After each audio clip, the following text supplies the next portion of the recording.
This week on the Jock and Nerd podcast, we reviewed the premiere episodes of Agatha All Along on Disney Plus and The Penguin on Max, plus reactions to the first Thunderbolts asterisk trailer. DC may have found their Hal Jordan for their Green Lantern TV show, and more, all in this edition of the Jock and Nerd Weekly for Monday, September 23rd, 2024.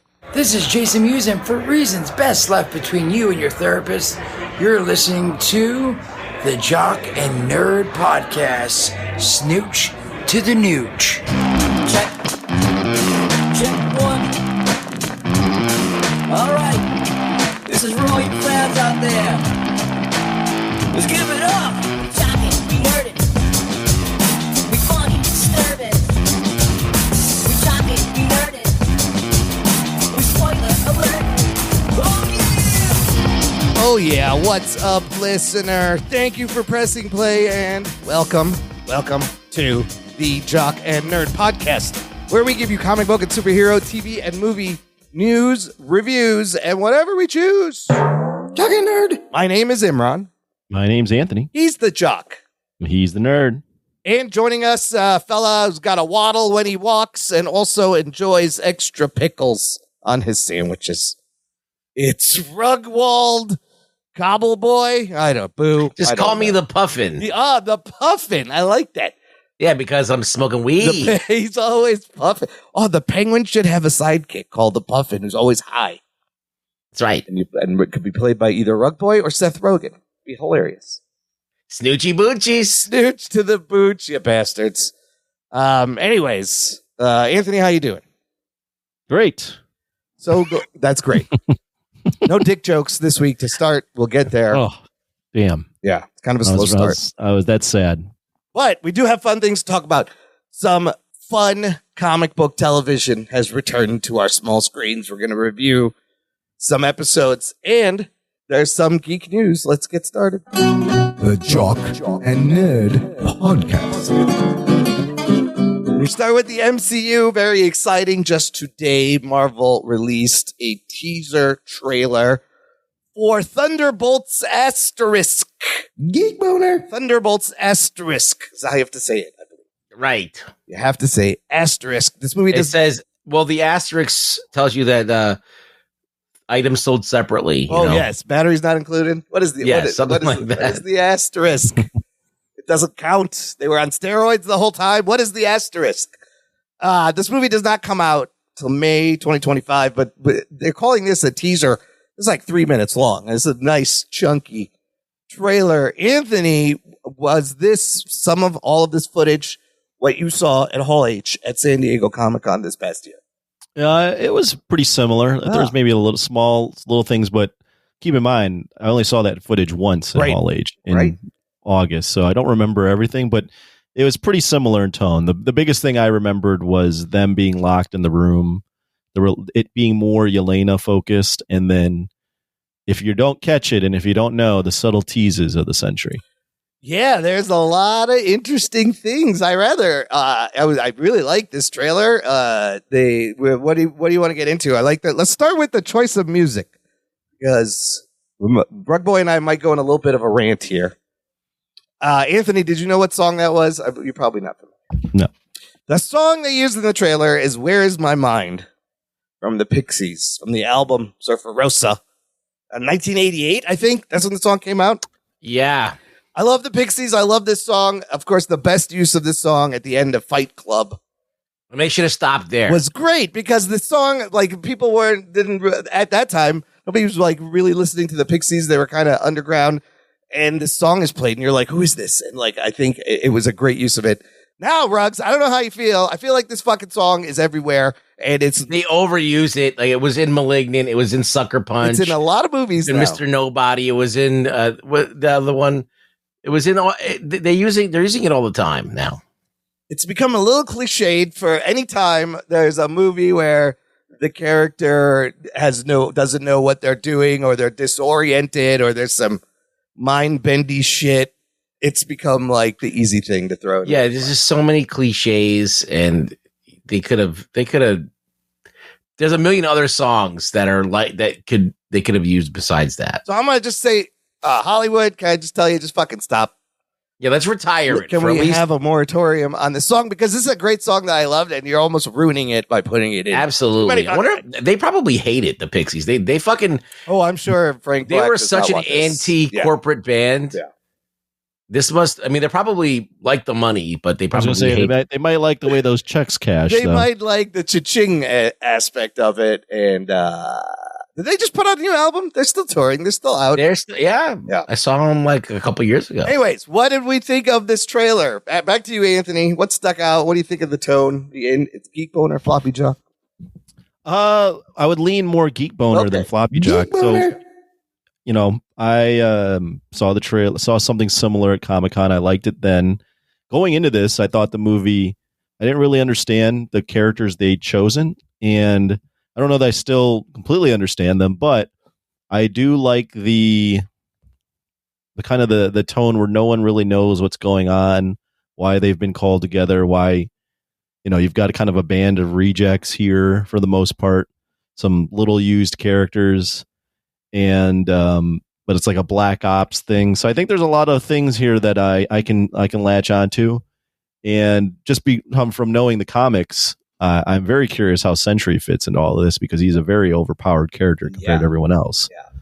So I think they did a good job in terms of putting together a trailer where you get the feel, you get the vibe, you understand who are like the leads, and it gives you enough where I'm like, okay, I can give this a shot. I'm not turned off by this. Yeah, no, I think they did a good job with that. And I think she has a line in there where she's like, we've all done bad shit, and they put us together to take us out. Kind of like, this is why they're collected, but it is a random group of people. Ruggs, what did you think of this overall? It was fine. Yeah.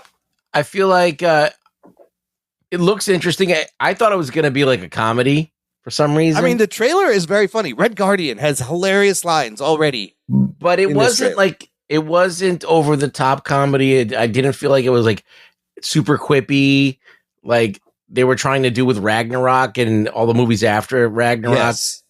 So I kind of welcome that it has like a little bit more of a solid base to work off of. I have no idea what's going on with the story. I couldn't really grasp it as I was watching it. I feel like, okay, Bucky being this outside force, I couldn't predict that. I thought at this point he should be up for anything. I don't know. Yeah, it's not clear if he's with them but it looks like he's hired to take them down. I love that his arm was in the dishwasher. That's fucking hilarious. He's got to keep it clean, man. How else are you going to desanitize that thing? Yeah, you got to get the smell out. I wonder what cycle he puts it on.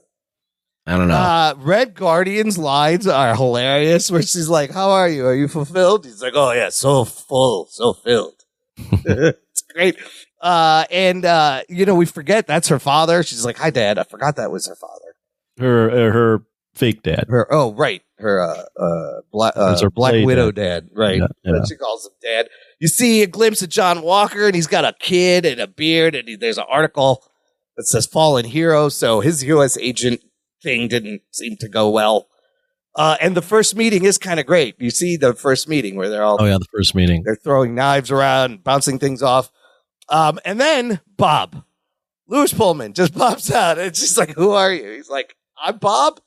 Very weird. You see the belt buckle later on with the Sentry logo. You also see Bob later on in those scrubs with bullet holes, and it's fine. So has he been kept there?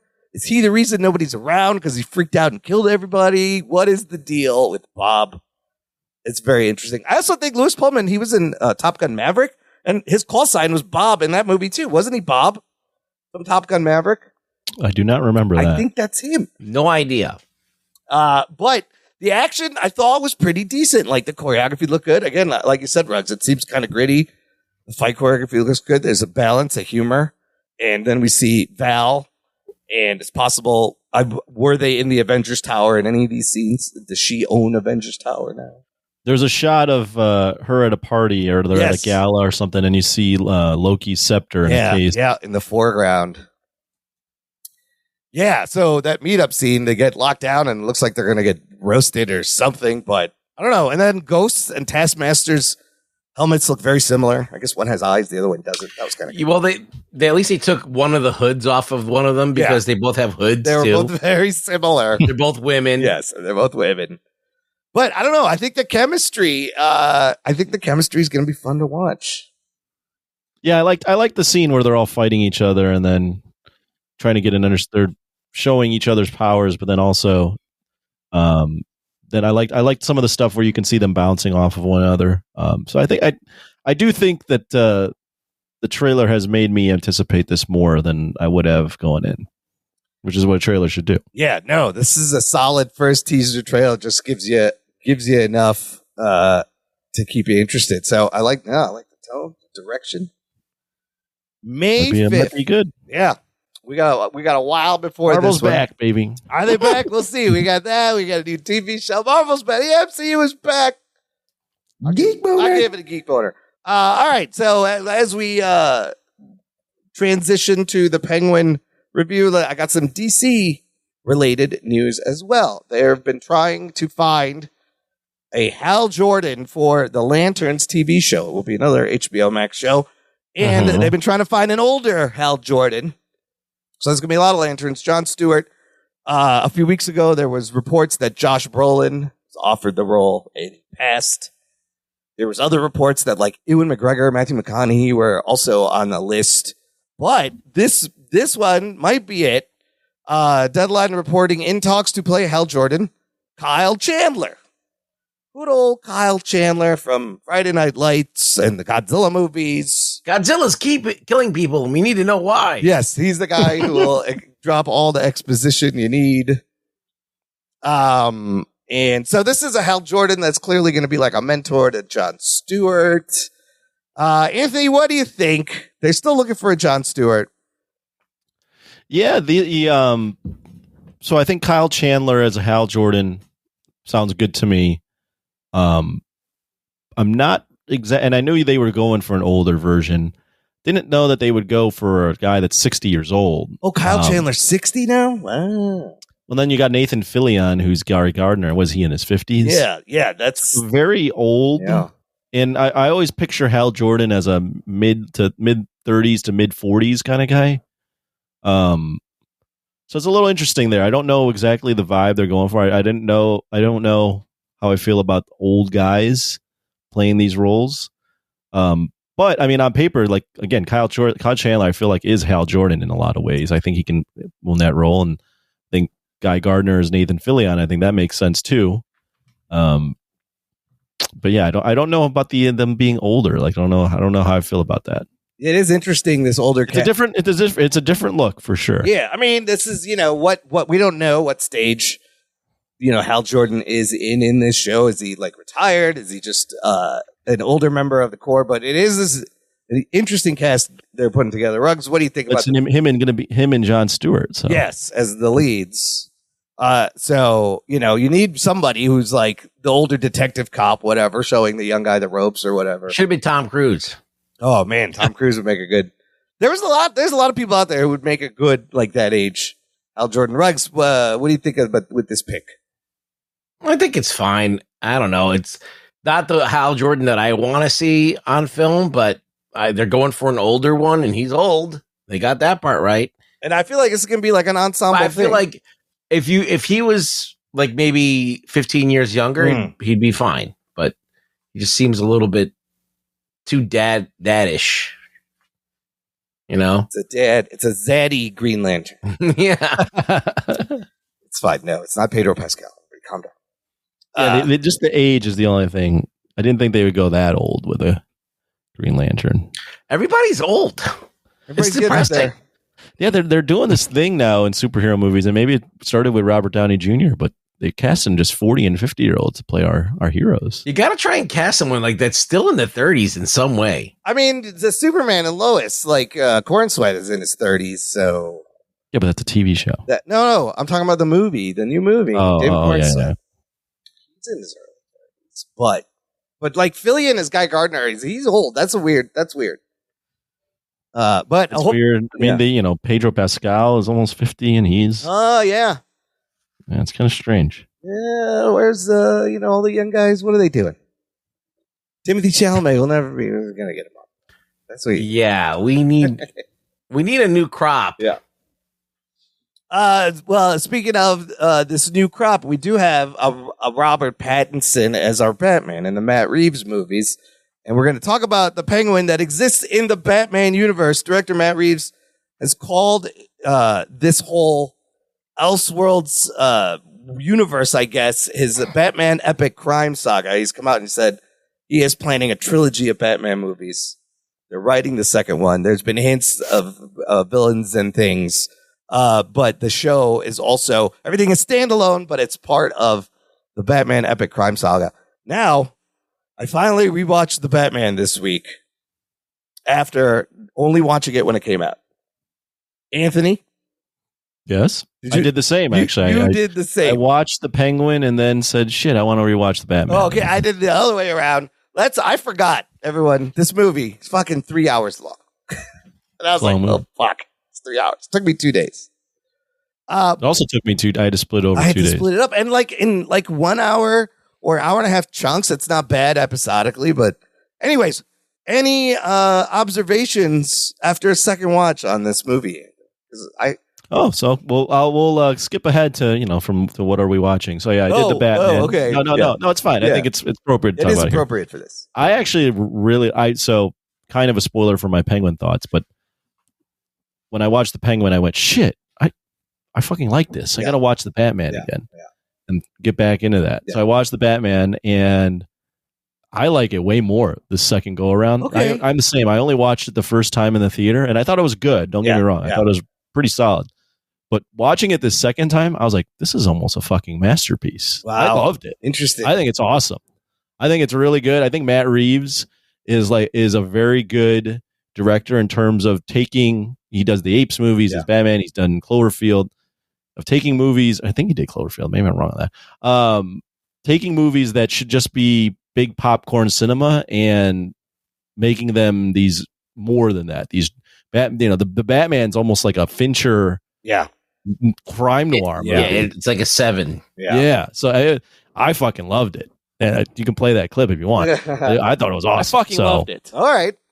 Yeah, so I'm after finishing the Batman, I'm all jacked up about this world that he's created because I think he's done a really good job with the Gotham he's made and the tone, and I'm pumped. So wait, I gotta play that then. I'm pumped. Yeah, me too. That's interesting. So I watched it again, and I will agree, the gritty vibe, the tone, the world building, the performances are all great. I still think the best scene in that movie is that entire car chase with Penguin and the Batmobile.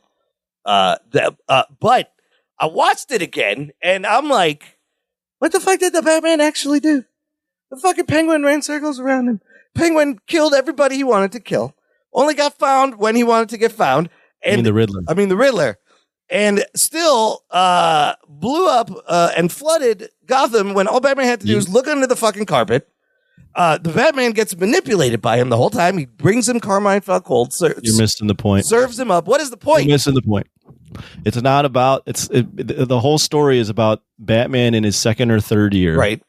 And this time, all he's motivated by is vengeance, right? And he's figuring out who he is as a hero, and because of his motivation as being this, he literally says, "I am vengeance." Right. He has inspired the Riddler. So he realizes by the end, because even at the end, when there's the Riddler thinks that they're friends, right?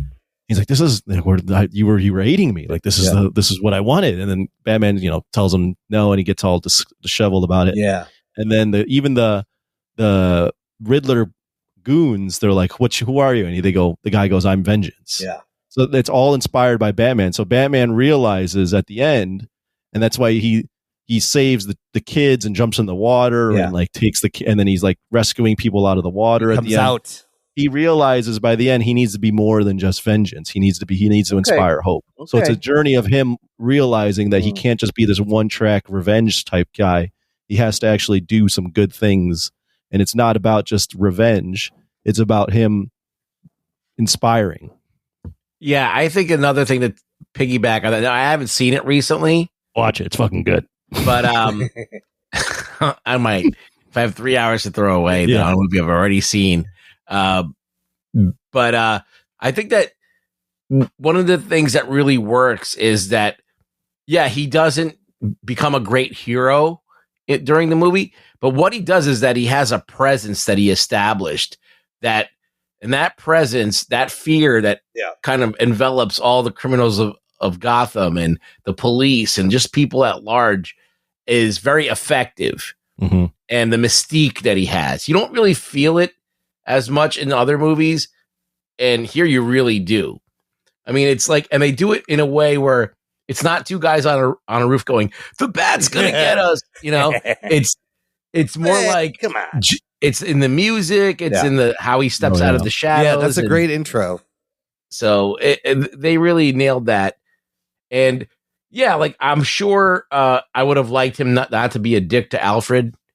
And that was weird. Just kind of like so emo, like a little bit more. But this is his journey. Like he's going to grow, right? So we can see that.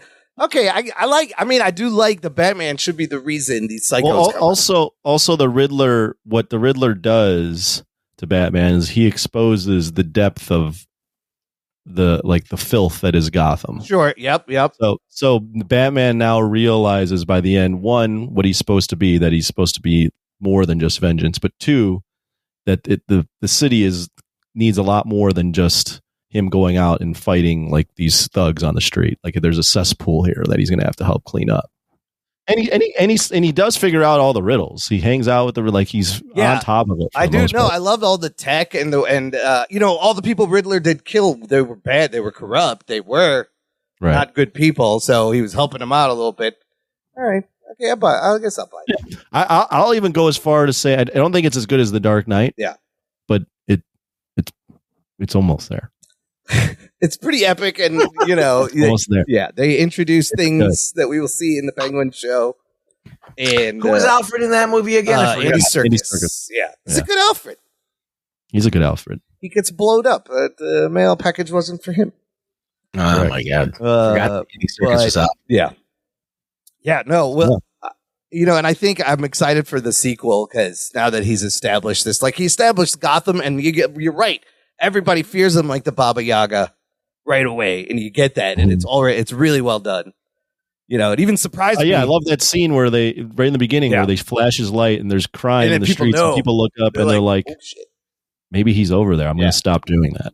Yeah, it's like he could be. No, the whole opening sequence where they're just looking in like dark shadows, but and they think he's there, and they think he's there every time. Like he go pop, and then finally he does pop out of one. Like that's great. There's a lot of poetry. I love the Nirvana song he uses, and the fucking car scene in the middle is tremendous, and Oswald's great. So there's a lot of good things. It's well shot. It's fucking stylish.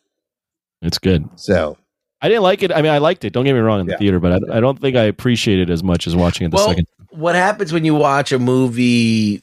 You have expectations, and you have all these things you bring, this baggage that you bring when the first time you watch a movie, and then if you watch it a second time, some of that baggage is gone, and you're able to see it differently. So it's always good to rewatch a movie that you're like not sure about. That's a good point. A second time. Listener, let us know what you think about any of these topics. You can join this conversation. Join our Facebook group. It's called Jock and Nerd Nation. Jock and Nerd. It's a closed, exclusive group to meet and hang out and post spoiler threads and stuff. Lots of fun stuff. Okay, let's take that right into the same Batman universe. We are going to be reviewing the first episode of The Penguin on Max. Here's your spoiler alerts. Strap yourselves in, you fucks. Spoiler time. Anthony, give us a quick rundown, I guess, what happens in the first episode here. Yeah, so this is a week after the seawalls exploded because of the Riddler. The Riddler's also killed Carmine Falcone, who was, as revealed in the Batman, running Gotham behind the scenes. So there's a power grab here. And in this episode, his son has been named as the heir apparent. But Penguin is also around, and Penguin sees an opportunity here. And in a fit of rage, he does something maybe stupid, maybe not, and has to kind of cover his tracks with killing Carmine Falcone's son, who's the heir, in a fit of rage. But someone else is also come along, and that's is it Sophia Falcone? Sophia Falcone, yep. Who is just been released from Arkham and is crazy. And she also wants to figure out what happened to her brother, but also consolidate the power. So there's this power grab, and this episode is all about Penguin, him navigating a scenario where he's got himself in trouble, but also sees an opportunity, and then also comes across a kid that could help him out. Yeah, he gets a little mentor-protege relationship. All right, well, you kind of already give your thoughts. Give me your first impressions. You dug this. Yeah, I loved it. I watched it and I went, shit, I got to watch the Batman. Hence why we just talked about the Batman. I think fucking Colin Farrell is engrossing in this role. Yeah. I think the walk, the fucking facials, the way he talks, the waddling, the feet, the fucking fat suit he wears. I mean, everything. It's just, and him interacting with people, his kind of like the way you learn more about him. You know, he gets talked down to and no one thinks he's anything. And then, but he has his temper. So he gets himself in some situations here. But he's like cunning, and in a weird way, you root for him because he is just a fucking, he's a fucking reject, right? Like he looks like he's like the underdog. No one thinks anything of him. He's an underdog, but he's also got this mean streak, and he's a crime boss. And in a weird way, like I said, you root for the guy. So I thought it was great. I love the interactions with the kid. I love the cat and mouse game with Sophia. I love the funny. He says some funny shit. You know, he orders extra pickles, and he's like, "I got 2 pickles." You know, does that mean regular is 1 pickle? Does that sound like enough pickles to you? I love when he's like, "You got to mix the flavors." It's amazing. His little he seems to me. I mean, you guys are more obviously. You Imran, you lived in New York. Ruggs, you're somewhere in the vicinity of Transylvania in New York. Yeah. He seems to me very New York. Yeah. I don't know. I like that. Yeah. So everything, I don't know, everything clicks. And I want to see this guy go up the ladder, you know, and then potentially get the run Gotham. I love the chase scene. You know, I love him hiding in the trunk. There's so many good things. Yeah, there's a good car chase scene too, just like in the Batman. Ruggs, opening thoughts, first impressions. Well, I really like The Sopranos, so this is pretty much Sopranos with Batman in it. Yeah, it's Sopranos Batman. Absolutely. I want somebody to name Big Pussy. They should just have Paulie Walnuts to show up. They should get Christopher and Paulie Walnuts and Big Pussy. Put them all in this show. Like, this is the same fucking universe. Do you think he's very, to me? They should just bring back The Sopranos and have Colin Farrell dress as Tony Soprano. As James Gandolfini, as Tony Soprano. I think it's pretty authentic, his accent. Literally, you could be in New Jersey or in New York and just run into this guy anywhere you go in Bay Ridge, you know. Absolutely. I mean, his performance is fucking amazing. You forget that it's him. No, it is. He put himself through hell to get that makeup, but it is fucking amazing. So I heard there's even, because there's a scene where he's fucking naked, tied to a chair. I don't know if that's a full-on fat suit or CGI, but he's all hairy. It looks amazing. He's got chubby arms. I heard there's even a prosthetic penis. Oh, shit. I read that somewhere. Like, that's how detailed. Yes, he's got a clubbed penis. This suit is the mangled foot. Imran looked up the suit and then couldn't find any articles about his penis, and then did a deep dive to see was there a penis on this? Was there? No, I didn't even read the article. There was a headline and an excerpt like that the suit. We don't know if the penguinus exists. I'm going to need to bid on that at some auction. It's a legendary thing. When the show is over, I want this whole suit. But did you like? So you liked the episode? You like so? I think it was fine. I think it was good. I thought it was totally watchable, and I'll watch the rest of the series. I like that. It's got good tension. Yeah. You know, Sophia Falcone seems like a nut, and she's fucking with him. She knows something's up, and that's good. Right away, you're waiting for her to drop the other shoe. You know, so I feel like when you watch a show and it gets you right from the beginning, and he's under the gun. Yeah. He fucked up right in the beginning. The first few minutes, it's amazing. He kills Joel Maisel. And he dies. Joel Maisel. Yeah. The guy who plays Alberto is like Miss Maisel's from the Miss Maisel's husband. Remember that guy? Oh, it's the husband. Oh, yeah, imagine Miss Maisel's in this show too. She probably is. Alberto Falcone. That's right. So that scene was phenomenal, and to start it like that, you're like, okay, you got my attention. I love when he. What was he doing in there?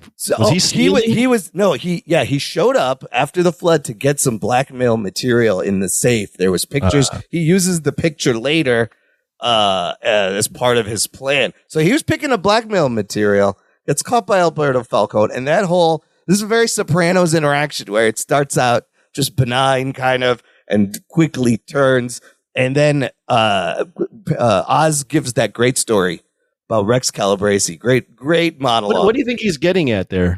Well, he's getting at exactly what Alberto picked up on. He's like, you're thinking about you, aren't you? He's like, you want them to throw you a parade? There's no way in fucking hell. He calls him a bitch or whatever. Mm-hmm. And I think he kind of gave away his internal desires that, yes, he wants to be the one to have this attention. You know, They talk about Maroni's ring, and Al, to his credit, calls him out on it. And then that moment where he just fucking shoots him, I was like, oh, fuck. And he laughs, and then you see on his face, and he goes, oh, fuck. Like, what a great beginning. And I'm like, oh, fucking Oz, what are you going to do now? That's fantastic. Leading into how he meets Vic, the kid. They're trying to steal his car, and he just fucking shoots at him. This relationship is amazing.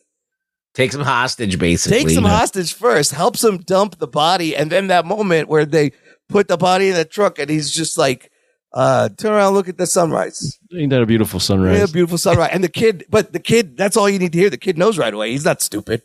Right. And I was like, oh, fuck. And I think he takes on the kid, though, because the kid reminds him of himself. Yeah, he has a stutter. He has a stutter, but he's also poor. Yeah. He's trying to make it, but he sees something in the kid. Yeah. Where he's like, the kid could be like me if I give him the right push. Yeah. Just like his mom later on has to give him a push. Yeah, he's with a bad crowd anyway. They're stealing people's cars and shit. He's not innocent. They try to make him out. I don't like that they try to make him out to be innocent. They do try to play him very baby-faced innocent, right? But he got just caught up in the wrong crowd. I don't want that. Right. And Oz even says, I know your part of the city is gone. I know you have no building and your parents are probably dead. He's like, well, I need loyalty and the kid's in and gotcha. Yeah. Or it's like, do anything, I'll kill you. I mean, to take him to his mom's house where he's like, I won't take anybody here. If you fucking tell anybody, I'm going to kill you. And that mom, just like Livia Soprano, also very Liv Soprano. What'd she say? Don't be a pussy to him or something. Don't be a bitch. I didn't raise you to be a pussy. I didn't raise you to be a pussy. He needed a little pep talk. Yeah.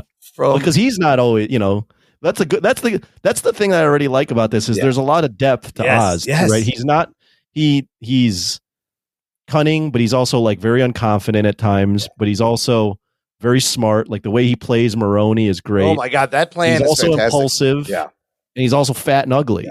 Yeah. Like there's so many, and he also like has this small talk, right? He's with the neighborhood, and he understands to mix the flavors, and yeah, but it's very Tony Soprano. Tony Soprano's the same character. It's basically the same character. No, I saw a review. I saw a review that must have been from someone new age because I haven't seen The Sopranos. Yeah. Which I probably should go watch. But someone was like, for the people that haven't seen Sopranos, they'll think of this as Batman, Gotham City, New York. Game of Thrones. It's straight up Sopranos, and it's an amazing show. I mean, it's not a bad thing. It makes sense for them to go this direction because this is the world. Hey, if you're gonna copy a show, that's the fucking best show to copy. But I also love the times when he's like, you got to make yourself small and humble, and then you get these guys like he's teaching Vic these little things. The mangled foot is wild. I didn't know they'd fucking show us why he's like that.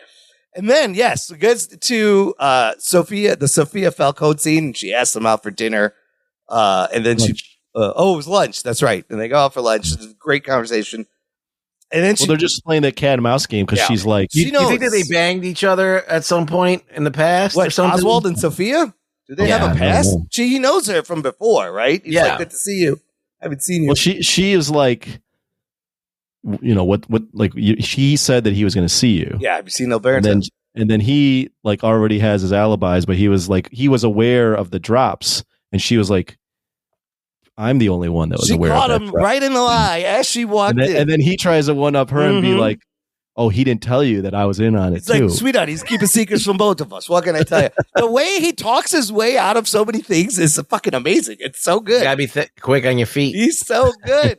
But she knows, and she's smart. She knows, you know, and so that's why she kidnaps him after that But chase he's scene. got the ace in the hole with the Maroney thing. Yes, the ring. He grabs the ring. He went to see Maroney, and he set him up, and that's great. Clancy Brown, this fucking, I love. I his never would have voice. thought of Clancy Brown as Maroney. It's great. No, it's great. His voice is great, and Oswald. His voice is great, but that's not what I've imagined Maroney. Sal Maroney. No, Salvatore. no. Carmine was the Rata Alata. El Rata. No hablo inglés. Why is it El? Remember that part? Yeah. Yes, yes. But I love how he's like, hey, I got a proposal for you. And Maroney's just like, fuck off. Get the fuck out of here. If you're an unloyal motherfucker, get he's the like, fuck out all of right, here. you know what? I'll let you think about it. Here's the ring. And then Where did you get this? Yes, that was a great move. And the kidnapping and the torture and that naked fat suit, and then his plan to have Vic send the car with Albert's body and make it look like Maroney did that. I was like, wow, that's really good. That's fucking brilliant. And you see him laughing. Yeah. And then it just ends with them having a slushie. Yeah, they're like, I told you he makes the flavors. It's the best fucking thing ever. I love how he talks. You know, I was literally, I threw on the show and I'd watch this after the second episode of Agatha, which we'll talk about later. Yeah. But I was like, we'll see how this goes. I think I kind of thought it would be good, but right when that first scene that you described, I was hooked right from the beginning. I'm like, oh fuck, he's so good at this. Yeah, no, it's a fantastic. This is what people that, I'm going to go on a soapbox here. This is the people that just want to typecast everyone in their like ethnicity for their role. Like you would never get stuff like this. Yeah, that's a good point. To see someone, someone doing something where you're like, he is just an Irishman pretending to be Irishman. This a dude, fat Italian from the tri-state area. Yeah, like a good-looking Irishman into now a fat Italian. Look, he does throw himself. Here's the thing about Colin Farrell: when he goes and does his roles, and I'm going to reference superhero roles specifically. Yeah. He goes all in. Yeah. I mean, he goes over the top. Bullseye. When you go with Bullseye and this, I mean, there's no stone unturned. If he can go hard on it and over the top, he's going over the top. And I mean, to put yourself through all those prosthetics also that's commitment. Like when you think about him as an actor, like he was Alexander the Great, and that's the only thing I really know him as that stands out as a character. Mm-hmm. Really. I mean, Bullseye, but I mean, you have the Banshees of Inisherin, right? He did a lot of, he's done a lot of like indie niche stuff. Yes. Banshees and Inisherin. I hope he gets some Emmy nominations because like it's already fucking award worthy, this performance. And now I know I went on a rant. I hate that he's taking jobs from fat, ugly actors. But you know what? He's doing a fucking really good job at it. So yeah, I got props. The one role I always remembered him before was the role where he's stuck in the phone booth. Oh, and he's talking to the guy. I think that's called Phone Booth. Yeah. With, and he has to get out of the phone booth. Kiefer Sutherland. That's a great movie. Yes. I do love that. That's a great movie. Oh, he was in True Detective also in first season. And Christine Milioti also fantastic in this. You see that craziness. Very good casting as Sophia Falcone. Yeah, you see the craziness in her eyes. You see her. She looks Italian as fuck. Yeah. We will be seeing a Carmine Falcone played by Mark Strong later. A British guy. Yeah. It's going to be. What do you mean? It's going to be flashbacks. I think it's going to be flashbacks. So they can't find any Italian actors. They did not get John Turturro back. They recast it. It's interesting. Yeah, they didn't want to do the de-aging or whatever with the Turturro. But I liked John Turturro. He's great. Yeah, he's great as Carmine. But Mark Strong is playing. Yeah, it's weird. They recast him for this. It'd be a younger flashback. Should have gotten Frank Grillo in there. Frank Grillo somewhere should be in this. Who are you? And you know what? People are going to be like, you're not going to see Batman, and that's fine. You don't need to see any of those characters from them. You don't need to see Batman. This is about Penguin, and he's fucking very interesting. I like it. All right. I like it. I like the kid. I love the line about the pickles. Yeah. It's everything. You think there's enough pickles? Yeah. So regular is one pickle? Make that make sense. I mean, that was some of my favorite parts were just those little... Yes, where they're just chilling. Where they're just hanging out. It's fucking fantastic. You see Oswald start to really grow to like... You see the humanity in him, where he's still like... Yeah. I love Batman. I love the comics. I love all the Batman. I think he's got the best rogues gallery. It could be him or Spider-Man. We can debate that all day. But Penguin's a lot of his villains. What I like about Batman's villains is they're all very nuanced villains. Yeah, and Penguin is right up there. Yeah. But the thing is like in the comic books, they're not cool. Like the Penguin in the comics for a long time, but until Tim Burton did his thing with him, and even that Penguin was fucking crazy. Yeah, until all of a sudden they became more interesting after that. Like they started to play around with him a little bit more. Right. Because when it was Burgess Meredith, Gotham had a Penguin that was Oswald. He was pretty interesting. An Iceberg Line. Oh yeah, they did that with and this is kind of more akin to that. But it really is Tony Soprano. That was the beauty of The Sopranos. You're watching this guy who is a killer, a psychopath, sociopath, but he's also a dad. He's also a husband. The little interactions he has with his pals are great. You get to know him. It's the same fucking thing, Anthony. He's going to therapy. If you like this, you need to watch And then that's the greatest thing about Sopranos is you get to sit in on his therapy sessions of a mob boss. Like, when do you ever see that? If you like this, you have to fucking watch The Sopranos because it's phenomenal. I feel like I should watch it again. It's one of the best shows ever. I might have to fucking binge it. We might have to throw it on. First this. This will be done. I'll get confused. All right. Wait, there's only 8 episodes. The Sopranos doesn't really hit its stride till the 3rd season, though. Then it really gets really good. All the shows used to be, right? They let them develop, and it would get better and better. Like it was too funny in the first couple episodes, and then they finally fucking figured it out. Yeah, it's great. It kind of switches tones. So I'm excited for the rest of this season. This is fucking a phenomenal start for this show. Yeah, I agree. To HBO, do you want to rate it? We don't need to rate it. We'll check back. Yeah, we'll check back. But it's a watch. For sure. I like it a lot. Yeah, we will discuss as the weeks go by, and when it finishes, we'll do a whole season review. Okay, let's take a break here. We're gonna play some promos, come back, and talk about the MCU show that's out. Agatha all along. Right after this. After these messages, we'll be right back. Check out what's been going on with the Pop Culture Cosmos Show and the PCC Multiverse. That is by far my favorite because it's also character driven and the stakes are high and there's much more of a mystery and intrigue to it. A game like Wolfenstein, which people are saying are one of the most socially important video games of the past 10 years. Catch our shows on radio worldwide 7 days a week or at any time on Podbean, Spotify, Apple Podcasts, or on over 30 more podcast outlets.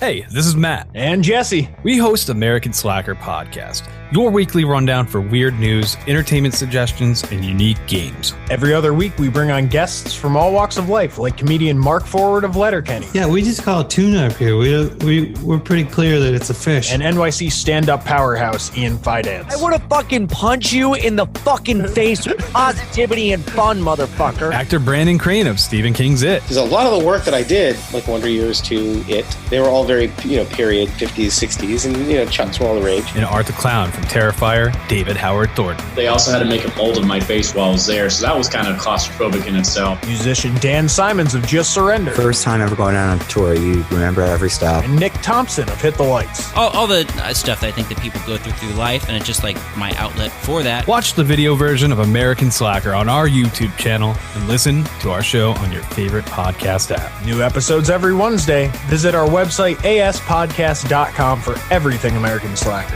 That's it. There you go. Jock and Nerd. Listener, if you enjoy the show, this is a great time. It's always a great time to join our Patreon fan club.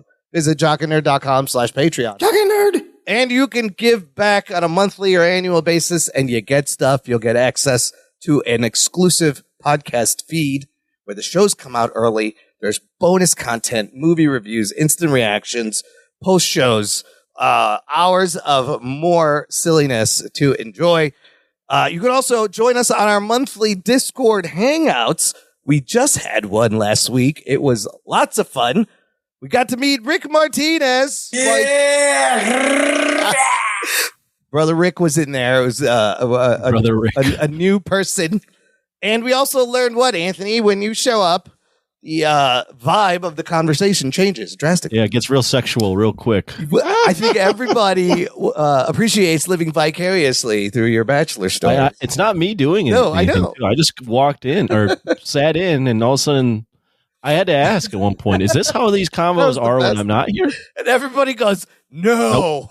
No, we do nerd stuff. We do nerd stuff. We already did all the nerd stuff. By the time you get there, we're all nerded out. And then Anthony shows up as like the headliner. All right, now here comes Anthony. Yeah. What can he possibly add to the conversation? Anthony's the headliner. He comes up with his bar stories and his fucking... Yeah, he could talk about being in bars and stuff. And that's the best part everybody waits for. So, there's a lot of fun happening at the Discord. Sign up on the Patreon. And we can't have the conversations once we already had them. Yeah. Right. I understand. I mean, we could, but it's more fun to just... Yeah. Where you been? What you been doing? Yeah. So, yes. No, it's a great time. Great turnout. Always great seeing everyone. I hope Rick Martinez comes. We got John Campbell showing up and all the regulars. I'm a cop, you idiot. I'm a cop, you idiot. It's not a tumor. Bruce Campbell. I like calling him Bruce Campbell. Yeah, so if you want to be shouted out and made fun of here, that's how you do it. Come along for the ride, people. Join the Patreon today. All right, let's get to the second half of comic book TV reviews. Marvel has released their latest TV offering, Agatha All Along 2-episode premiere. Here's your spoiler alerts. Before we get started, does anyone want to get out? Prepare to be spoiled! This is the 11th MCU TV show. Which is kind of crazy, because it is a spin-off of the very first one, WandaVision. In fact, featuring a lot of the same creators, writers, talent, but under the new Marvel Television banner that's got a new logo and a new little music. You don't get the dun dun dun dun. No, it's a little dun, different musical dun, dun, dun, sting there, right? Yeah, it's got its own little audio branding. It's fine. It's good. Let's Anthony, I'm going to have you break down these 2 episodes, what happens, but I will set it up by saying this. Where do we leave off? The end of WandaVision. Well, the end of WandaVision, she puts Agatha in a spell where Agatha doesn't realize who she is and is stuck in Westview. And she takes her powers away and destroys the Darkhold also, right? And all that stuff happened. That happened in the movie. Gets destroyed in the movie. That happens in Multiverse of Madness. All right, give us the quick plot synopsis of these 2 episodes there. Okay, well, first episode, Agatha is stuck in this spell where she thinks she's a true crime detective. But the Wanda is dead, or we think she's dead, or something's going on. And this spell is starting to break as people that are in her life are showing up and giving her hints of what's really going on. And some teenager basically jailbreaks her out of the spell, although we don't find that out in the first episode. And Agatha realizes she's been stuck in this true crime detective TV show spell for 3 years. But someone let her out, and it was a teenager. And also, a bunch of witches want to kill her. And she doesn't have her powers. Nope. So that's how the first episode goes. And we've got some lady hunting her, but then there's a coven of crazier witches that are hunting her. So the second episode is Agatha having to put together a coven. And this is where she realizes the teenager got her out of the spell, and she's got to put together a coven of witches. So she goes on the road to find all these different witches that serve different roles in this coven, because they got to walk the road. And walk the road means they're going to walk some witch road to get their powers back. Yeah. And while that's happening, there's a bunch of witches that are trying to kill her. So they got to get their powers. That's the second episode. Yeah, pretty. It moves pretty good. Let's start with you, Anthony. First impressions. Was this what you thought? What kind of expectations were you going in with this, and was it what you thought it was going to be? So WandaVision, I really liked. That was 3 years ago. It's been 3 or 4 years ago now. Agatha, I have very low expectations for. I think we've all talked about this. Not because Catherine Hahn wasn't good in the role. I just didn't really know why this show is being made. Right, really, right. These first 2 episodes, they do move pretty quick. So if you like a fast-paced show, they go through the whole creation of the coven in the second episode in 10 minutes, 15 minutes. And they're on the road by the end of the second episode. They found the fucking road. Things are moving. Yeah. I still have the same impression that I had. Still have the same thought that I had going into this, and I go with, I don't really understand what this is made, who this is made for, what the purpose of the show is. I'm not saying it's bad, but I'm not saying it's hooked me either. I don't really know why I have a show about Agatha. I don't really. Catherine Hahn's good and she's funny. Aubrey Plaza's great. Yeah, but I don't have the same affinity for her like I do already for Colin Farrell as the Penguin. Like these two shows are pretty easy to compare because they're both about villains that had minor roles in other properties. Yeah. But this one, I just don't. I haven't hooked onto it. I don't really know what I'm going for. I don't know why I want to follow Agatha. I don't know why I should care about Agatha. She's not an underdog. Like, unlike, let's compare her to the Penguin. Penguin's this underdog story. He's this overweight guy that's been overlooked. Agatha was just an evil motherfucker all throughout the first season. I mean, she steals witches' powers. Yeah. So I don't know why I would go on this journey with her. So overall, I don't think it's like, what's that Star Wars show we just reviewed? The Acolyte, yes. Yeah, I don't think it's Acolyte. So I won't go and say, hey, I've hated this from the start. I've actually just been kind of indifferent from it from the start. Yeah. Even after 2 episodes, I'm like, oh, okay. Yeah. Okay. I also think the tone is a little weird for me. I don't really know if they're going for like a comedy or a horror or like this like goofy teen. I don't know what they're going for. It all kind of just doesn't. I don't get it yet. Okay. Maybe I'll get it later, but that's where I'm at. Okay, Ruggs, where are you at? Well, what'd you think of these two? I think that there are plenty of shows that exist that are done fine and are done well and have their own thing that I have no interest in watching, and this is one of them. Yeah. Okay. By the way, me and Ruggs did not talk prior to this, so he's not. It might sound like we're saying the same thing, but we. No, but I mean, this is what I had no interest in. Like, for example, I liked Buffy the Vampire Slayer, right? The show. I didn't watch Charmed, and even though that people might say that they're adjacent to each other, Joss Whedon. You don't like witches.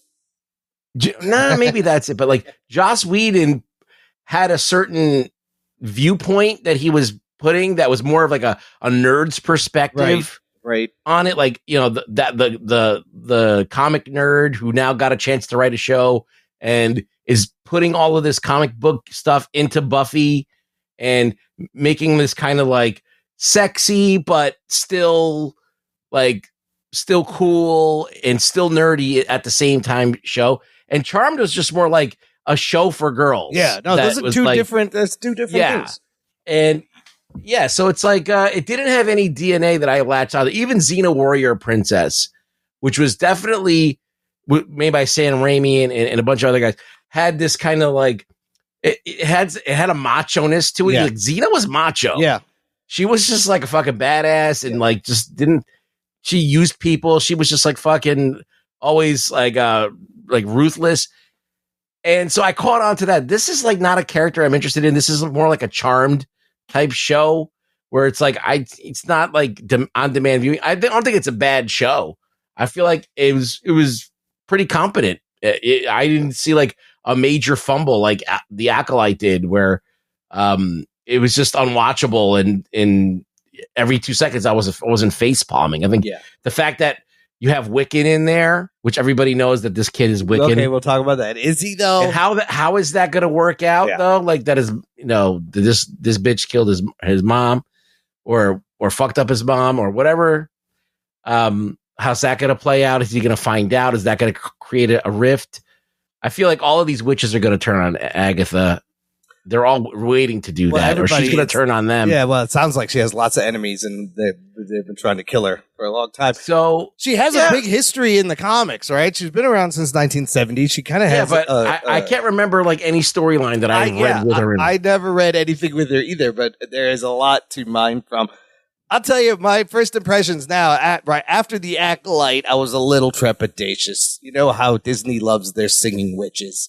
I was like, okay, what are we going to get here? No, the song was actually good. Yes, I will say there is singing witches, but this song is it's much better. It's got catchy melodies. And it was funny because they were like, who's going to go high? Who's going to go low? Oh, and Deborah Jo Rupp is like, oh no, I don't do drugs. I'm sorry. Also, her going, am I supposed to know this song? Yes, I understand how they got in. She's not a witch. I don't even know how it fucking worked. But the song actually has to do with the plot of the episode. It's integral. It's a really catchy song. It's sung well. You hear hints of it from she's humming the song in the first episode when she's the detective. Yeah. Foreshadowing. You hear hints of it in the score. It's really, I will say I was pleasantly surprised. Like I had low expectations, but it has the same quality to me that WandaVision had. I love going back to Westview, seeing all the people, and it's got me just like WandaVision looking for fucking clues again and Easter eggs. And there's tons of shit they have put in here. So I'm kind of in. I did not expect like an action scene at the end of the first episode when Aubrey Plaza shows up and they have that fight and Agatha's getting thrown around into bookshelves and shit. Like, it's kind of brutal and it's effective. What was the point of that scene? She goes in to kill her and she's like, you know what? She talked her out of it. I'll go away and someone else will kill you. She's like, let me get my powers back at least first. So I feel like they have a past, whether it's romantic or they hate each other or they're exes. I don't know what the deal is. But she basically talks herself out of getting killed right there. She's like, wouldn't it be better if I had my powers? But also, to their credit, I do like how the end of the first episode, she has snapped out of this spell, right? They do a little bit of insight, just enough. By the way, the show they were aping is Mayor of Easttown, detective show with Kate Winslet. And that was exactly like the beginning. And then the credits were True Detective style. And I loved how they had the characters' names, not the actors' names in the beginning. Yes. And then the body in the woods and I think the body either obviously represents Wanda because he's like, she was crushed by blunt trauma, crushed by something heavy. You see the red hair, but it could also represent the Darkhold, because there's a book tag on it. There's books involved. All these little things where she figures out the Darkhold is the first letter of the title of the book. Like, I loved all that stuff. But let's talk about the teen. I love the trippy part at the end where she's interrogating him and you realize she's just been in her house the whole time. And her neighbors, when she comes out butt-ass naked, that was ballsy. We got a naked Penguin and we got a naked Agatha. It's a great week. It's a great week. That was a great scene. Because they're like, yeah, you've been acting weird for the last 3 years. We didn't know what was going on. She's just been and everybody else. And I love how everyone's like, we don't say her name. Like, Wanda has really traumatized them. But the teen, there's theories about the teen. Have you heard any of these, Anthony? I just said it. You said what? Yeah. Wiccan? Well, Billy? Yeah, they call him the teen. If he's Billy Kaplan, which is Wiccan, which is Scarlet Witch's son, but also Agatha has a son in the show. You notice, like, he's either dead or missing. Nicholas Scratch, you see the name, and in the comics, Nicholas Scratch is Agatha's son, and that's the bunny, Mr. Scratchy. Maybe that's because the bunny is there, Mr. Scratchy. So is the bunny Nicholas Scratch, and Nicholas Scratch creates the Salem 7 in the comics, who, by the way, were terrifying. I did appreciate that horror vibe. The vibe is a little bit all over the place. There's some horror there, yeah. And you see the different animals. Yes, those were all the Salem 7 watching her. She notices the crow and the rat, and they're shape-shifting. I'll give this credit to the show, and you mentioned it. They are planting a lot of like different Easter egg things and like little mysteries where if you're into that kind of stuff, I love it. You like Imran is, you can pick up on it.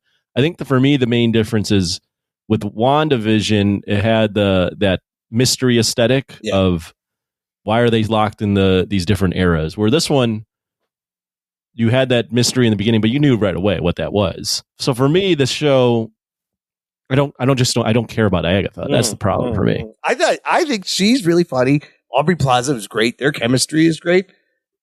She had some funny lines. I love her attitude.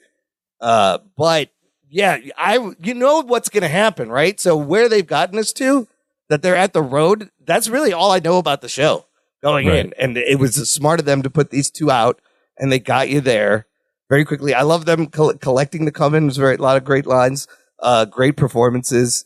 There's also this thing about the number 3.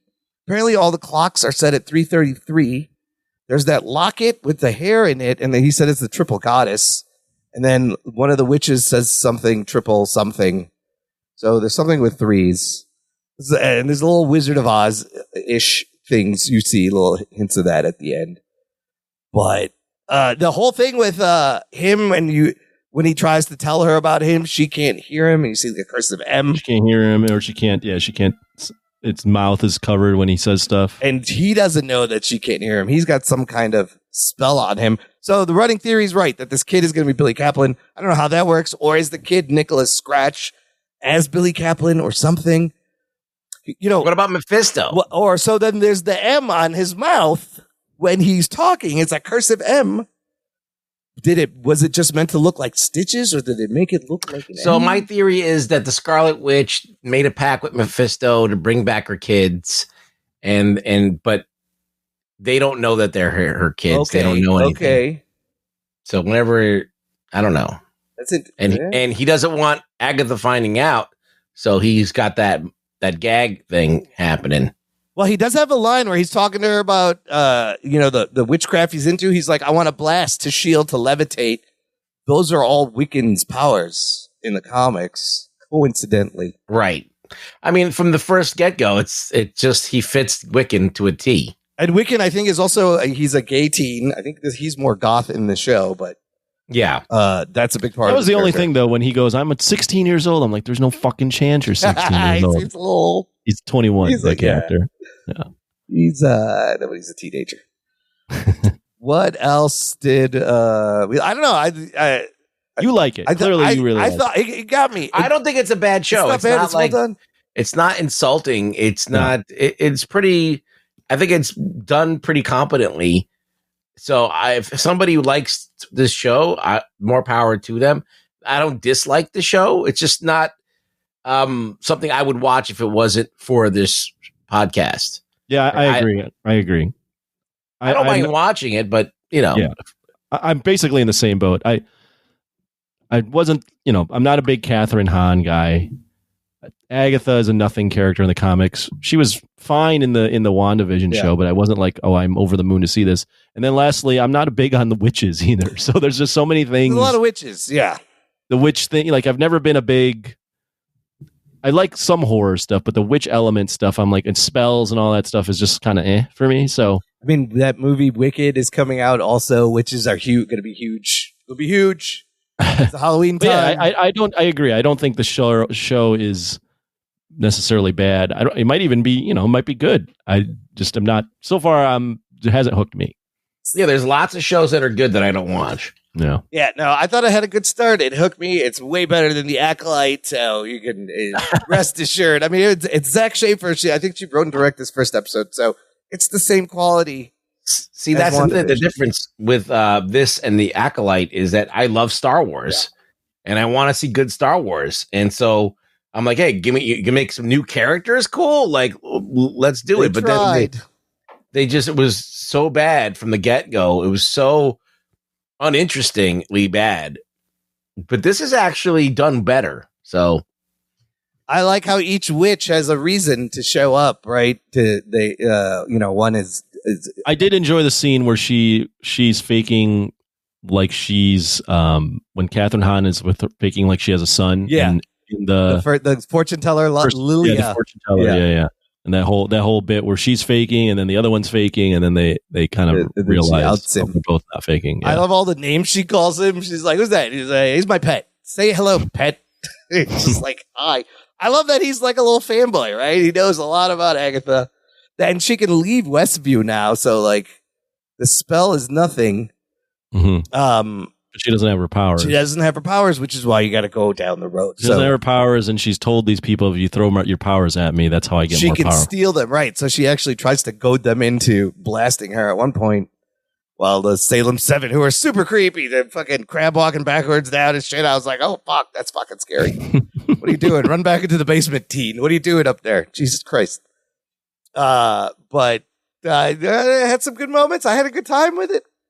All right. Is it, do we think does Wanda show up or any bigger character shows up to tie this into maybe? I'm sure there'll be some things to get people to tune in, of course. The rumor was before Majors got out, and I think I said this on a prior episode, is the reveal was that Kang wrote the Darkhold. Oh, right. And there was multiple ones, so they said she blew up all of them. Is it possible she's still in some kind of spell also? Is any of this real? Like, so they also are kind of playing with that. Maybe. Why'd they have to take their shoes off on the road? I don't know. You got to go down the road barefoot because it was like it's a Muslim family lives there. I have no idea. Please take your shoes off. It's respect. Pray down here. But it's very Wizard of Oz. I don't remember Dorothy taking off her fucking sandals. That was weird. I was like, why are you taking your shoes off?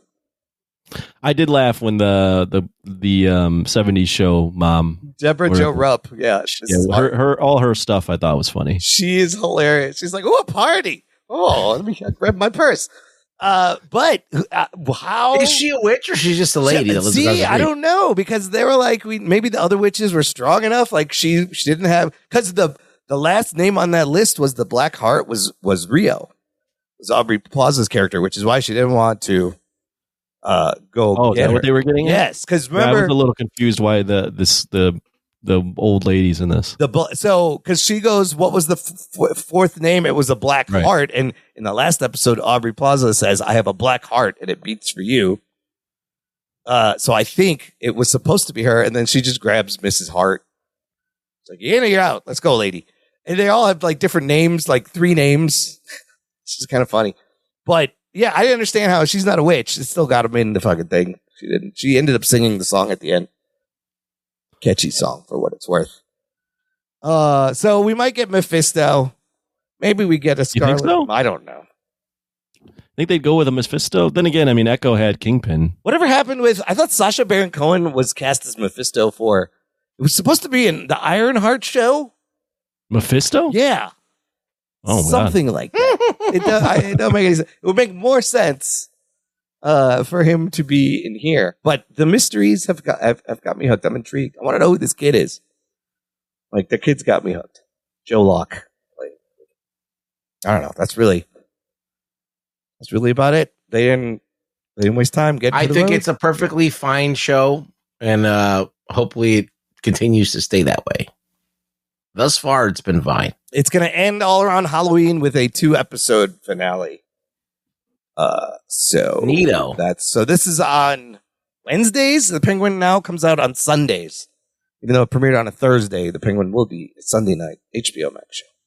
Moving forward. Yeah, they were trying to get it on for the whole weekend to get people latched on. I think it worked. That was a good move. And I was kind of mad. I was like, oh, fucking Sundays. It gives us just like a day before we want to talk about it. But now I got to watch the Lord of the Rings and this on a Sunday. Oh, that's going to be a lot. That's a lot. Okay, I still haven't. All right. Anyways, okay. Let's do some news from the nation.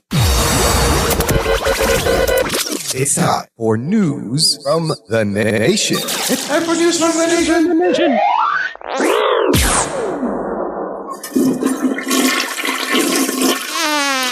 It stinks. It stinks. It stinks. I got some comments about these shows regarding the Penguiness. Chris Marin says first episode was great. Colin Farrell is fantastic. Sophia Falcone is pretty scary. Definitely wouldn't want to get on her bad side. Can't wait for the next episode. And then Rick Martinez, who was in the Discord last week, Rick Martinez says it's definitely not your daddy's Penguin. I did enjoy. Yeah, I think it's going to be a fun ride. Can't wait for these episodes. Regarding Agatha all along, Chris Marin said, awesome, never had a doubt. I don't understand why everyone was so against this. WandaVision was great, some of the best TV, not just best Marvel TV. Why does everything have to be main characters, main storylines that have been told and retold across multiple media? This seems unique and world-building at the same time and truly entertaining. I liked it. Jesse Rodriguez says, didn't expect to be entertained, but here I am. First episode was fun. Just approached it like a non-Marvel show and had just enjoyed it. Again, had zero expectations, so there's that. William Salgado says, so just a question on the teenager boy. Was that letter M on his mouth when he mentions his name? If so, is the evil Emperor Mephisto finally here? Possibly. And then Daryl K says, episode 2 has me wondering if we're getting tangential connections to some prominent Chris Claremont era Excalibur characters. I don't know who he's talking about. What characters are I have no idea. Part of this witch's crew? I mean, there are magic characters in Excalibur. Oh, there are. Okay. I mean, again, Marvel has like a big magic side, as we've seen, and the more I read about like Agatha's backstory and Nicholas Scratch and the 7, like, but she's done a lot of things, but she's always been this old woman. I mean, she's as useful as fucking Madam Web, really. It's the same. Yeah, they just made her younger. That's a good parallel. Yeah. Madam Web and Agatha are basically it's kind of the same thing. The similar, like, ancillary character that has a long history, but really is not important to the average reader of that comic. Correct. Like Spider-Man and Madam Web have been intertwined forever, but you're never going to be like, hey, I want to hear more about Madam Web. You're just like, all right, she's in this one. I got to read this one, I guess. So Agatha debuted in a Fantastic Four issue. So that's where she comes from. But I do love Catherine Hahn. She's really funny in this. We're going to cross over. Use from the Nation / what are we watching? Rick Martinez again watched the movie The Substance. Remember we talked about that last week? Yeah. He saw it. He says this movie is off the rails in a good way. The third act has more blood than Kill Bill Volume 1 without going to black and white. This is what I heard about this movie, is that the third act is crazy, like bloody and violent, and I was like, what the fuck? What the fuck? It's really got me intrigued. If you've ever watched the other movie that this person made, Revenge, that's also very fucking bloody. Oh, that's what happened. So I might have to go check out The Substance. It looks great. I think Revenge is on Prime right now. Oh, really? All right. Well, check it out. It's pretty great, crazy. Speaking of watching things, let's slide into what are we watching? Anthony, you watched The Batman. We talked about that. I watched The Batman, and that's about it. All right. Rugs? That was 3 hours, man. I know. It's fucking long. I watched almost all of Twilight of the Gods. I have I have half of an episode left. Okay, this is the Zack Snyder animated series on Netflix, adult animation about the Norse gods, Norse mythology. I watched the first 3 episodes. What are your thoughts on this? I found it to be entertaining. Some spoilers. Okay, go ahead. I found it to be original in how it's like a Samurai Jack animation where it's like there's no outlines and it's all like shapes. Yeah, it's very flat shapes, right? They do a weird thing with a line though, like a chin line that like stops abruptly. Yeah, it's a weird choice, but overall it is a highly violent, highly sexual. They show penis. Oh, there's so much fucking already. There's a lot of sex in it, and it's like kind of off-putting because the drawing style seems juvenile. Yes. And that mix with it is a little off-putting. And but I do like kind of the general feel of the show and the characters and the character designs. I do like a lot about it.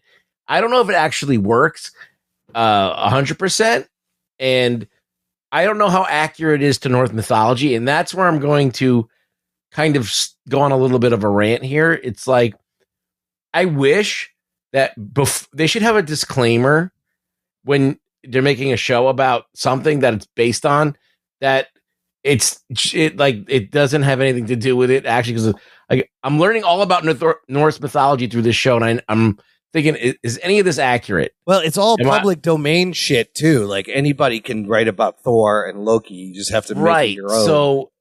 But I'm like, oh, this is about Norse mythology. I want to know about Norse mythology. I wish that are they distilling these stories? Are these actual Norse stories? Unclear. And I have no idea. And so I fucking hate that. I hate it when I'm watching something and I have no context of like what it is.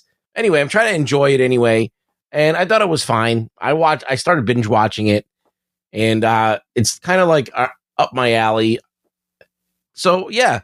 If you're into animation, violence, seeing cartoons fuck, there's a lot of cartoon fuck. It's in there. It's in there. I feel like they were trying to do like a heavy metal thing a little bit. It's like Thor is the bad guy in this. Yeah. So let me just give you the real brief plot. So it's these two warriors are trying to get married. Thor shows up, kills everybody in the whole entire family. These 2 warriors are left alive, and now the woman, she's got this boner that she's got to kill Thor. And so Loki kind of like, oh, you want to kill Thor? I'll help you. Yeah. And so like kind of gives her some tips on how to do it, and she forms a team, and they all start going to fucking find how to kill Thor and go after him. So I mean, 3 episodes in, I thought it was just okay. The violence and the blood is crazy. What bothers me is like the dialogue is so stilted that it's really making it hard. They got actual people with these accents, and they're like, I don't know if they're actors or whatever, but they got people with Norse accents or Scandinavian accents. And I just remember watching that show, Lilyhammer. Yes. It reminded me a lot of the acting in that. Jordan. Yeah. So it's like the Swedish Chef. Yeah. But so that doesn't really work as but well. The dialogue also is not the greatest. No, it's not. It's really bad, and it just makes it hard to watch sometimes. And I'm like, really? Who talks like this? I know they're gods. I watched almost all of it. Okay. I'm going to finish it tonight. I might finish it. I don't know. It didn't. It was just okay. Just okay. Anything else? What else did you watch? I watched Rings of Power, and I watched Tron Legacy. Oh! Wait, last week, did you talk about that last week, or was that on the Discord? No, that was Discord. on Discord. Yeah. Tell us about Tron Legacy. So yeah, I wanted to revisit Tron Legacy because I watched it a long time ago, and I remember that I got really turned off because of the CG being really bad, and I still hold that they should never have taken Jeff Bridges and tried to make him a CG Jeff Bridges for the character of Clue. They should have just put another actor in that, and it would have there's no reason that Clue should look like Jeff Bridges, unless it's from the first Tron where he does. I don't know. I don't remember the first Tron, but I don't know. I found that to be very entertaining and stylish, and I really enjoyed it. And the music, I don't think it was a great movie, but I think it was. Now that we've seen so many shitty Marvel movies and so many shitty movies that we've seen, I'm like, this is actually not bad. So I found it to be a quite interesting. I mean, if I wanted to sit there and pick it apart, I could totally. But for a movie that's old and we kind of forgot about, it was actually not a bad movie to watch. I've never seen it. Anthony, you've seen the first Tron? I've not seen the first, but I did see Tron Legacy in the theater. You did see Legacy, okay. Yeah. So yeah, I've seen it backwards. And still need to watch the original Tron. See, I haven't seen the second one. I love the first Tron. It's so weird and creepy, and I just remember the arcade cabinet game at the arcades. I played that shit all the time. It's great. It was like a good father-son story.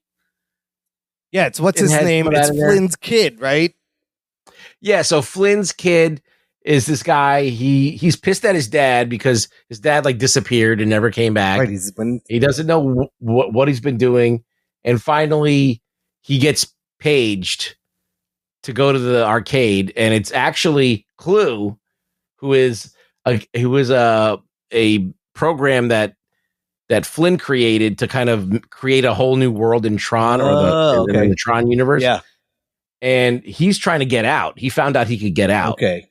So he's trying to trick him into opening a door so he could get out. Okay. And basically he gets ported into this world, and he's out to find his dad. He finds his dad, and they both team up to kind of get out of there. They could have done so much more with it. They really could have. It could have been Are there light bikes in this one? Yes, okay, there's light bikes. That's all I need to know. The fucking light bikes are great. Yeah, it's got some action. It's got all that fun stuff in there. They got Tron Ares coming out, I think. Jared Leto's in it next year. Yeah, I'm down for that. Third one. All right. I got sucked into this Netflix show called Monsters, the Lyle and Eric Menendez story. Now this series, the last season they did the Dahmer. It was Monsters, Jeffrey Dahmer story. It's fucking amazing. Evan Peters, Jeffrey Dahmer. This time around, it's the Menendez brothers. You guys remember this trial or this case at all? They killed their parents? They did. Two rich asshole fucking bros shoot their parents. It happened in 1989, but their trial took so long that while they were in prison awaiting trial, you had Rodney King happen, you had the LA riots happen, you had O.J. Simpson happen. In fact, you had O.J., if this is true, get put into the cell. But they only killed their parents, right? Yes. Okay. They show you the murder in the first episode, and then how does it go down? They essentially, the one brother, these brothers are fucking psychopaths, and they were trying to make you feel sorry for them. The one brother saw this movie, The Billionaire Boys Club, which in the movie, it's like two rich kids who killed their parents, and decides to just off their parents, and they were really stupid, and it was sloppy. They try to buy guns at several places. The one brother's license is suspended. Anyways, they get shotguns, and they try to set up an alibi, and they just fucking roll in and shoot their parents with shotguns several times. One of them even goes back out, reloads, goes back in to finish the mom.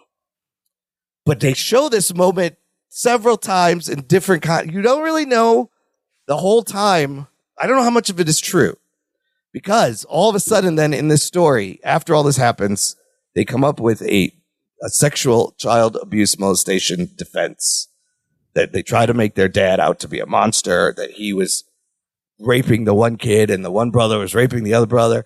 In fact, the casting in this is brilliant. They're going to get some Emmys. There's one episode in the middle. It's like 30 minutes long. The whole episode is one shot, and it's Eric Menendez being interviewed by his defense attorney at a table, and it starts far away, and 30 minutes, the shot does not cut away. It slowly pushes in, and this guy is talking about very uncomfortable things, like abuse and being raped and incest, and it's a very emotional monologue, and it never cuts away the whole episode. And by the end of it, you're close up on his face. It was phenomenal acting. Is this a classic Imran summary? No, I just want to mention that it was good.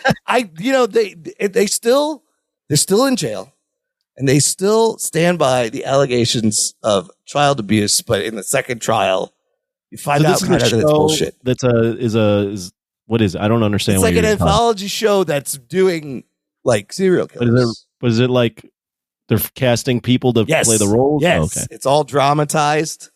Got it. And, with that, there's always like a little bit of exaggeration, a little bit of creative license. I remember when you brought this up last time, and me and Ruggs got on our soapbox and talked about how, you're dramatizing serial killers? Yes, Should these this is the thing. Even be like highlighted? Yes, they all, like, even in Dahmer and this, like, am I supposed to sympathize with these two fucking asshole psychopaths?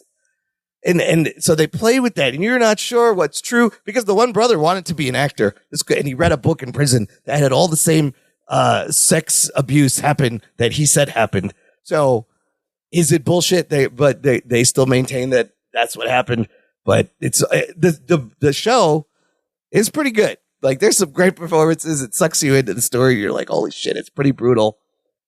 The shooting. Yeah, I would never watch that show. You got Javier Bardem playing their father. He's really good in it. Chloe Sevigny as the mom. But it's some crazy dark shit. But it was all, I kind of remember this happening at the time. And they just were shit out of luck, because while they were waiting to trial, the Rodney King cops got acquitted. OJ gets acquitted. So people were getting mad. They're like, we need to put someone in jail for something. These white boys need to go to jail. And so they kind of got the brunt of this and got life in prison instead of the death penalty. I watched the one about the Unabomber, Bert. That one was good. Oh, Ted Kaczynski? That's a good one, too. That's a pretty good. Is that Manhunter? What's the show called? This one's called Monsters, the Lyle and Eric Menendez story. I also recommend the first season, which is the Jeffrey Dahmer story. There's some fucking incredible shit in that one. But if you like true crime shit, they're Ryan Murphy shows, who does like a shitload of shows. Yeah, I'm not gonna watch that. It's pretty fucking good. What is this Jackpot Prime? For lighter fare, you can check out Jackpot on Prime. It's a Prime movie. It's a fun, lighthearted, R-rated adult like comedy action movie starring Awkwafina and John Cena.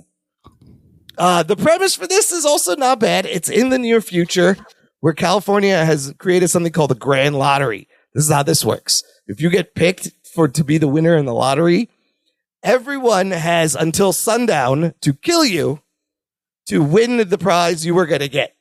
If you survive, you win the money. So that's this dystopian kind of, it's only like 2030. It's in the near future. And Awkwafina accidentally wins.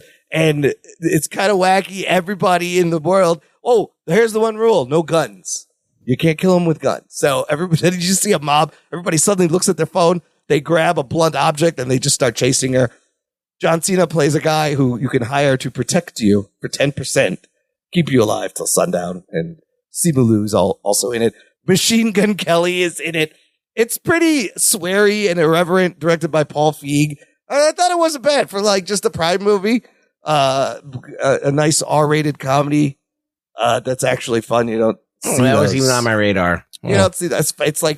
It's only an hour 46. It's not long, It's kind of fun and goofy and silly. And John Cena is fucking hilarious. He's really fun. Neat. Awkwafina's pretty good too. I think they improv'd a lot of the lines in here, and there's a great blooper reel at the end. So that's jackpot for you. That's it then. I would be happy if, like, at the end of the movie, the Awkwafina got killed by Avion. That would be great. Wait, who's Avion? Or Dasani, maybe. Or the bottle of water. Yeah. Again, she gets killed by Voss. Is that water? Yeah, Voss. Yeah. That's the good shit in the glass bomb. That's when you know you made it, when you can afford Poland Spring has come into the chat. Oh, Poland Spring. How are you? You're just tap water, aren't you? Yeah, that's right. You're tap water. All right, that's it for this week. Rugs, where can the listener find you? Rug Boy Show on X. Come follow me. I don't do much, but yeah, you could just do it. Yeah, just do it. Anthony, what am I doing this weekend? Listener stalk you this weekend. I'll be Friday. I'll be in the first row of the third baseline at a Cubs game. So there you go. Very nice. Yep. How are they doing, by the way? They're not going to make the playoffs, so it's fine. In the meantime, check out our website, jockandnerd.com. Check out the episode description for links to how to support, how to follow. Thank you for listening to the Jock and Nerd podcast. My name is Imran. My name's Anthony. He's the Jock. He's the nerd. We'll peep you next time. Sometimes it may be good, sometimes it may be shit. Wait, how about that old school one? So you get nothing. You lose. Good day, sir. Or this one? Somebody touch my spaghetti. Oh, wow. Jock and Nerd